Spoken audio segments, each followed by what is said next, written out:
Y vamos a conversar ahora con una institución de la izquierda en nuestro país, nada menos que el doctor Rolando Breña Pantoja. Me corregirá si me equivoco, fundador y en su momento secretario general de Patria Roja. ¿Cómo está, doctor Breña? Muy buenos días. Bien, trabajando, como siempre. Optimista. Como siempre optimista, siempre con el legado de Mariátegui, que siempre fue optimista en las peores circunstancias. Así es. Muy bien. Me gustaría empezar esta conversación con usted hablando de la crisis política, pero no podemos soslayar lo que ha pasado en la interna. De acuerdo. Me refiero en Patria Roja. ¿Cómo lo expulsan del partido que usted funda? Ni ellos mismos saben por qué me expulsaron. Ellos? Bueno, el sector que me ha expulsado, ¿no? ¿Puede mencionarlo? Sí, claro, el que fue secretario general Manuel Guerra y un grupo de dirigentes del partido. Fue una expulsión irritante en primer lugar porque no se han seguido los más mínimos estándares que plantea el estatuto. El estatuto del partido, como todo estatuto, supongo yo, tiene una comisión de disciplina, investiga, comparecen los acusados, hay el dictamen y, evidentemente, las sanciones a que hubiera lugar. No había investigación, no intervino nadie. ¿A la prepo lo han echado usted? Claro, no comparecimos para descartar las acusaciones, se reunieron y un par de minutos estábamos expulsados muchos más y van a seguir expulsando notablemente. ¿Cuál es el objetivo? ¿Por qué estarían haciendo eso? Nosotros hemos cuestionado... Manuel Guerra, dice usted, sí, ¿no? Nosotros hemos cuestionado... ¿Y también Alberto Moreno? Bueno, él también está en esa dirección, evidentemente. Nosotros hace tiempo ya hemos cuestionado la dirección del partido. ¿Por qué? Porque el partido en primer lugar está en crisis, una crisis muy fuerte, muy honda, que ha hecho que, como usted muy bien sabe, en los últimos años casi Patria Roja ha desaparecido de la escena política, ¿no es cierto? Antes se hablaba de Patria Roja, se acusaba a Patria Roja de movimientos, luchas, se acusaba a Patria Roja de huelgas. ¿Alguna vez participó etcétera. en un proceso electoral Patria Roja? En muchos procesos electorales. No digo como frente, sino como partido. No, nunca. Okay. Siempre como frente o a través de un frente formado por Patria Roja. En los últimos tiempos Patria Roja casi ha desaparecido de la escena política. Se ha alejado completamente de los sectores laborales, trabajadores, ni siquiera sus participaciones electorales tuvieron absolutamente ningún éxito. Eso sucede a nuestro entender. Pero ¿dónde estaba usted? ¿Por qué se ha permitido que cambie en ese contexto Patria Roja? Porque lamentablemente ellos tuvieron una mayoría en la dirección que no constató la crisis, que creyó que vivíamos en el mejor de los mundos. No vieron las inquietudes, la desazón, las exigencias de las bases del partido. ¿En qué año más o menos se fastidió Patria Roja, por no decir otra palabra? La crisis del partido tiene ya muchos años, 15 o 20 años tal vez, pero los últimos 5 años es cuando la crisis se exasperó, de tal manera que Patria Roja, como le decía hace un momento, casi desapareció de la escena política y se fue convirtiendo en un partido más, a despecho de que era antes, un partido más o menos significativo. A ver, ¿qué cosa era en su momento, en su buen momento, Patria Roja, a partir de su ideología, y cómo es ahora? Patria Roja es un partido que surgió como consecuencia de la continuidad del partido fundado por Mariátegui, pero asumió nombre como Patria Roja en 1969. ¿No es cierto? A partir de allí iniciamos lo que llamamos la reconstrucción del partido en el pensamiento de José Carlos Mariátegui. En esos procesos se avanzó bastante. Se convirtió en un partido de masas. ¿Ha tenido representación en el Congreso? Tuvo representación en el Congreso, tuvo gobiernos regionales, tuvo gobiernos municipales, incluso en Lima con la participación de Alfonso Barrantes, tuvimos parlamentarios propios, ¿no es cierto? Y tendríamos influencia de masas en los estudiantes, en las rondas campesinas, en los estudiantes, digo, en los maestros y en el sector laboral. Sin embargo, de un tiempo a esta parte todo eso se ha perdido. No tenemos influencia casi en ningún sector de la población y, como le digo, nuestras intervenciones electorales fueron un fiasco. En la última elección, por ejemplo, casi todos los partidos de izquierda obtuvieron bancadas. Nosotros no obtuvimos ni siquiera un parlamentario. No fueron la excepción ustedes, ¿ah? No, así bueno, es. pero ¿qué pasó? Pues eso, usted ya nos ha contado lo que significaba antes Patria Roja, pero ahora, ¿qué ocurre con Patria Roja? Ocurre, como decía hace un momento, se han derechizado, se han hecho más radicales. Una crisis dentro del partido porque ha existido una dirección que no comprendió la esencia de la crisis. No entendió que había que renovar el partido, no vio que había que reestructurar el partido en su funcionamiento, en su dirección, en su forma de comportamiento, no entendió la evolución de la humanidad, de la sociedad, y creyó que estábamos viviendo en un siglo anterior aún, de tal manera que su trabajo tuvo las fallas que la inconexión con la realidad y la necesidad de no solamente los fundadores, sino de sus bases lo exigían. Muy bien. Digamos, ¿tiene usted la aspiración alguna vez de volver a Patria Roja o es que su futuro político ya apunta hacia otro lado? Nosotros no reconocemos Repulsión como no lo reconoce la mayoría del partido. Yo sigo siendo de Patria Roja, sigo siendo dirigente de Patria Roja, pero evidentemente ya no se concuerda con esa dirección que expulsó a un conjunto de gente. A ver si le estoy entendiendo. O sea, hay una mayoría, porque usted ha dicho así, una mayoría que esté en desacuerdo con quienes manejan el partido. Con los quienes manejaban el partido hasta hace poco tiempo, hace algunas semanas. Y esa mayoría, de mayoría silenciosa, se convirtieron en una mayoría activa, completamente activa, de tal manera que esa mayoría silenciosa del partido, que ahora es mayoría activa, está iniciando su propio proceso de reconstrucción del partido. Nosotros no nos hemos salido de Patria Roja, ellos se han aislado como dirección, lo que hemos salido es de una camarilla ínfima que no tiene que ver nada con la realidad ahora. O sea, usted asume que sigue perteneciendo a Patria Roja. Seguimos perteneciendo, seguimos siendo continuidad desde 1969. Y más o menos por lo que le entiendo, hay dos Patrias Rojas. Bueno, aparentemente hay dos Patrias Rojas. Nosotros dentro de un tiempo llevaremos a cabo el Congreso Nacional del Partido y ahí definiremos las cosas. Muy bien. Si hay dos Patrias Rojas, donde una de ellas usted la integra, ¿quiénes más están? Bueno, hay el conjunto en el Perú y Patria Roja tiene 8 comités regionales. No, yo sé, pero los dirigentes, pues los más fuertes, digamos. Bueno, están todos los dirigentes del SUTE, por ejemplo, los dirigentes de la Federación de Estudiantes, los dirigentes de la CITE. O sea, nosotros estamos con los trabajadores y con las masas a las cuales orientaba Patria Roja. Ellos se han quedado como una cúpula con orfandad de masas y orfandad política de bases. ¿Cómo va a terminar esto?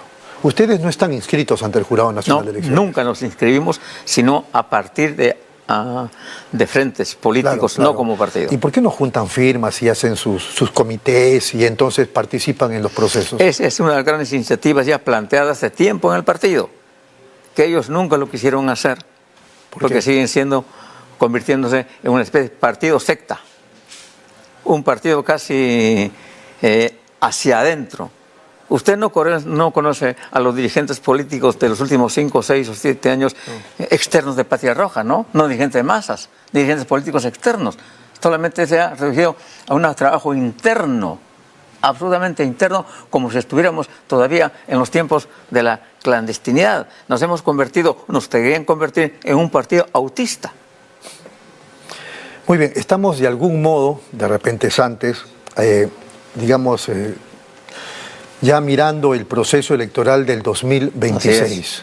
¿Ustedes, los de Patria Roja, la otra Patria Roja, van a tener algún protagonismo? Nosotros vamos a vamos a intervenir en este proceso electoral próximo. Ciertamente lo vamos a hacer, ¿no? Pero vamos a hacerlo bajo moldes distintos, porque las representaciones que hemos tenido a nivel parlamentario, a nivel gobiernos regionales y municipales, no han dado brillo a la izquierda. Usted lo sabe muy bien. Incluso los triunfos electorales de izquierda, a la larga, se convirtieron en derrotas. Entonces, es necesario modificar esto. Eso significa que un partido debe estructurarse como antes habían los partidos, con filosofía, con doctrina, con programa, con militancia, con mística. Ahora en el Perú no hay partidos. No hay ideologías. Son corporaciones comerciales. Bueno, partidos de nombre sí hay, pero claro, ideologías ya no están. Me parece que son los intereses económicos los que priman. Son corporaciones comerciales que se venden, se hipotecan, se alquilan como si fuera un objeto diario de uso. Y nosotros pretendemos reconstruir el partido bajo esos moldes de principios, con doctrina, con militantes y con cuadros. Pero todo eso que nos está pasando, usted ha generalizado, todo eso que nos está pasando es justamente responsabilidad de la clase política. Por supuesto. Donde usted también forma parte. Por supuesto. Son responsabilidad de los partidos políticos, en primer lugar, porque no pudieron reconocer cómo cambia el país, la vida y la historia. En segundo lugar, porque no supieron o no supimos concertar la emergencia de cuadros jóvenes, vigentes. No nos insertamos más fuertemente en la vida real, si no nos divorciamos de ella. Somos parte de ese problema. Pero hay una diferencia. Nosotros queremos salir del hoyo y otros se regodean nadando alegremente en el mismo charco. ¿Quiénes son los que simpatizan, digamos, con el radicalismo, incluso con el Movadef, etcétera, etcétera? ¿Son la Patria Roja de Rolando Breña y el SUTEP o la otra Patria Roja? Usted sabe que el SUTEP se enfrentó terriblemente, no, pregunto, de todas maneras, al FENATE y a Sendero. Sendero puso como objetivo fundamental liquidar el sindicalismo del magisterio como forma de ascender no solamente en la educación, sino en la vida política. En ese sentido, nosotros hemos combatido duramente a Sendero, no solamente como mucha gente en los comunicados, en las calles, en las plazas y en los campos, ¿no es cierto? ¿Y la Patria Roja de Manuel Guerra? Y yo tengo la impresión, el convencimiento de que la dirección, esa dirección ya casi inexistente, ha sido partícipe de la complicidad con Sendero Luminoso. ¿Por qué? Porque el SUTE luchó en las calles contra Sendero, contra el FENATEP y contra el gobierno de Castillo. ¿Ya? Esa dirección impidió o trató de impedir que el movimiento social, político y sindical gremial del SUTE, por ejemplo, se confrontara contra Castillo. Contra Castillo. Ellos incluso llamaron al Castillo cuando Castillo triunfó en la segunda vuelta. Sacaron un montón de miles de afiches, flyers, planteando que el gobierno de Castillo era el gobierno del pueblo. Nosotros cuestionamos eso en el partido. Dijimos que Castillo es cómplice del Movadef, es filosenderista o senderista y no había que tener ninguna esperanza con él y había que combatirlo. Ellos llamaron no a combatirlo, sino a la complicidad. Ese fue uno de los últimos motivos que dieron a luz los procesos que Patria Roja vive ahora. Muy bien, vamos a ir un ratito a la pausa, ¿le parece? Y regresamos para conversar, para seguir conversando con Rolando Breña Pantoja. Ya viene Francisco Diez-Canseco Tábara, que ya está en nuestros estudios. Regresamos.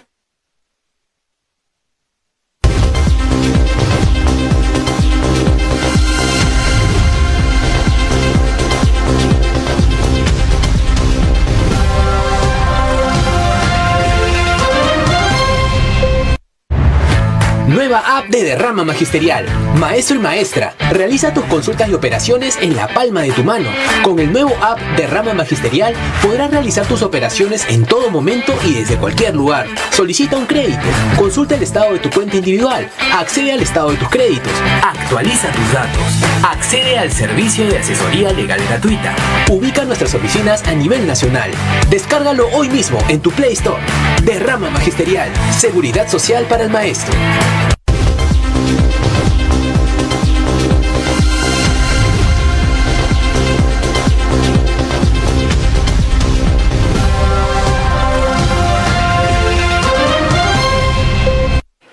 Muy bien, seguimos aquí en Nativa Nos Conecta, esto es Pulso Informativo, estamos conversando con Rolando Breña Pantoja.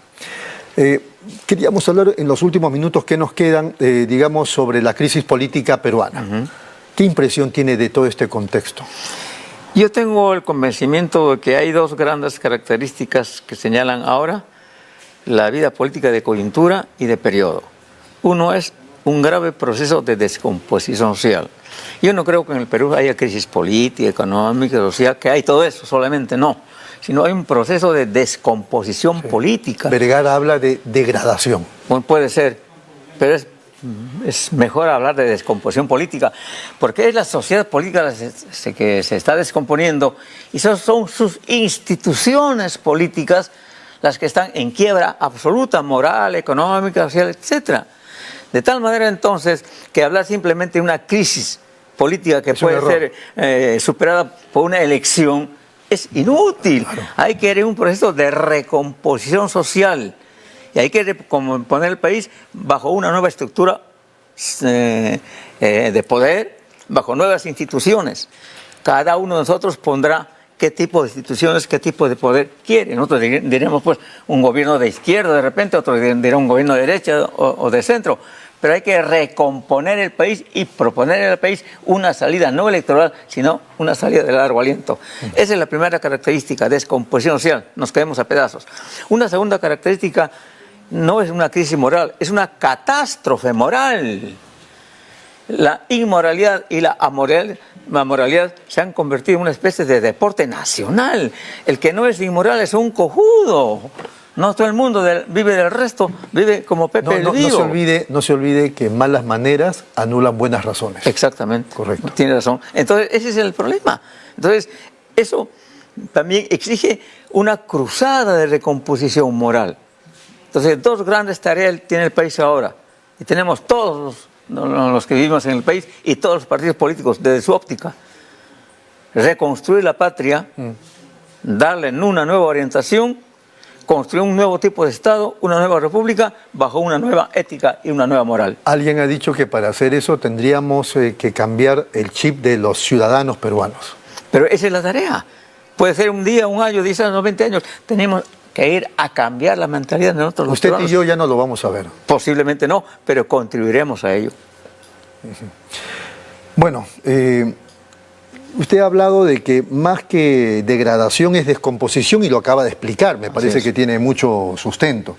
Pero a propósito del tema de los verbos, las palabras y lo que últimamente se dice, yo no he visto la película La piel más temida, no sé si usted, pero a partir de eso en las redes sociales por lo menos y también en algún canal de televisión se ha hablado del terrorismo de Sendero, se ha hablado de terrorismo de Estado, etcétera, etcétera.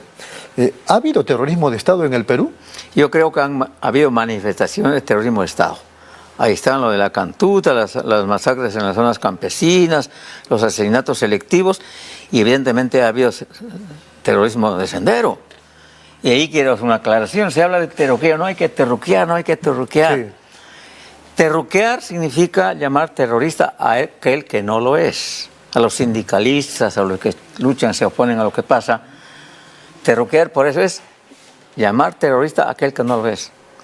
Pero llamar terrorista al que es terrorista no es terruquear. O al que fue. Y Sendero es terrorista. ¿Cómo le llamamos al que fue?